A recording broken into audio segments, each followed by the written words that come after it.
The length of an arc has the following formula.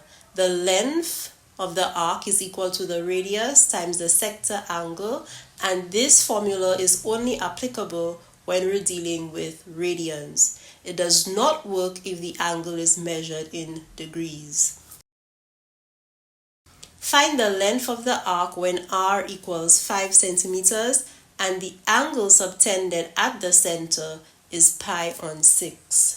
So we simply substitute our values. 5 will be the radius, pi on 6 is already in radians, so therefore theta is pi on 6, and when we multiply we get 5/6 pi centimeters.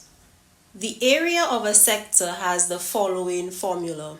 And if you notice in our diagram, the sector is shaded in yellow. It resembles a pizza slice. So the area of that sector will be 1/2 times the radius squared times the angle in radians. So let's use our formula in an example. What is the area of a sector with radius 30 centimeters and the angle subtended by the sector, or we should say the arc, is pi on 6 radians?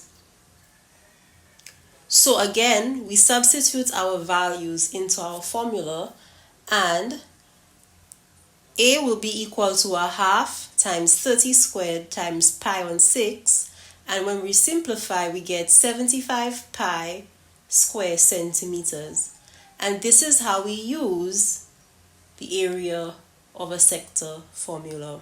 Now we're going to solve this problem. It says to find the area of the orange segment ABC of the circle. And if you look at the diagram on the right, you could see the orange segment highlighted right there. If we look at the segment, we can see that it is part of the entire sector minus the area of a triangle shaded in blue. So let's develop a strategy to solve this problem.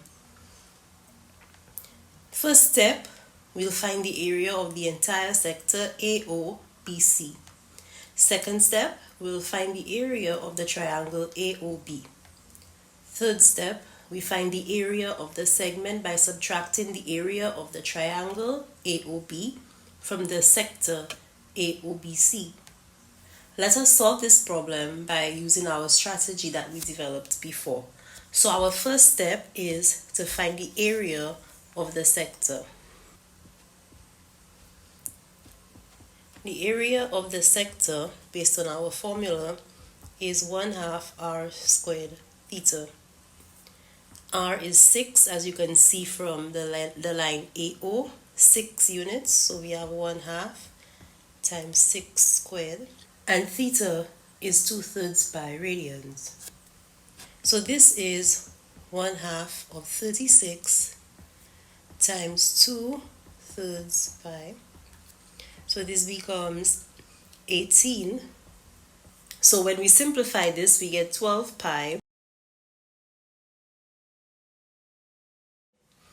which is approximately equal to 37.7, correct to 1 decimal place. So the area of the sector is 37.7 square units. Now let's find the area of the triangle. The area of a triangle is 1/2 AB sine C, where A and B are two lengths of a triangle and C is the angle in between the two lengths. The only lengths we have in our triangle AOB are our two radii, and we have the angle in between. So using our formula, 1/2 AB sine C, we see that the area is 1/2 times 6 times 6 sine 2/3 pi. So this is 18 times the sine of 2 pi on 3. Now, in our calculators, we don't have to convert the 2 pi on 3 into degrees for us to find the sine of it, because the sine of an angle will change whether it is measured in degrees or radians. So what we can do in our calculator is change the mode from degrees, which is symbolized on top of the display by either a capital D or DEG, and we change that into radians, which will be indicated by a capital R or RAD, depending on which calculator you have.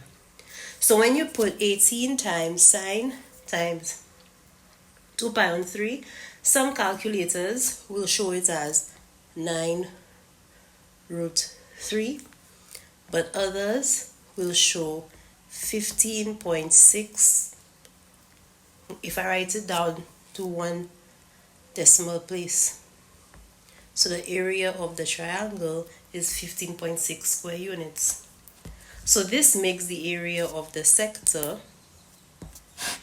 equal to 37.7 minus 15.6, which is approximately 22 square units. So this is an example of applying our area formula, and this brings us to the end of our lesson.